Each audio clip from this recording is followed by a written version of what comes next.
হিমাংশু প্রায়ই পাম আর অর্কিড দেখতে শিবপুর বোটানিক্যাল গার্ডেনে যেত আর এসে তাদের উচ্ছ্বসিত বর্ণনা করত। একবার সে একটা এরিকা পাম কিনে আনলো।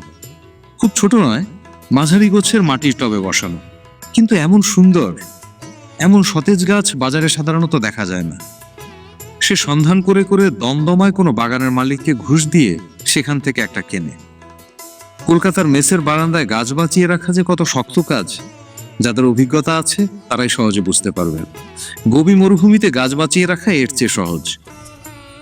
একবার সে আর আমি দিন 20-22-এর জন্য কলকাতার বাইরে গিয়েছিলাম। চাকরকে আগাম পয়সা পর্যন্ত হিমাংশু দিয়ে গেল গাছে জল দেওয়ার জন্য। ফিরে এসে দেখা গেল 6-7টা ফ্যান পাম্প শুকিয়ে পাখা হয়ে গেছে। সকালে বিকালে হিমাংশু বালতি বালতি জল টানতো একতলা থেকে দোতলা টবে দেওয়ার জন্য। গাছ বাড়ছে না কেন এর কারণ অনুসন্ধান করতে তার উদ্বেগের অন্ত ছিল না। অন্য সব গাছের চেয়ে কিন্তু ওই এরিকা পাম গাছটার উপর তার মায়া ছিল বেশি। তার খাতা ছিল, তাতে লেখা থাকতো কোন কোন মাসে কত তারিখে গাছটার নতুন ডাল ছড়ালে।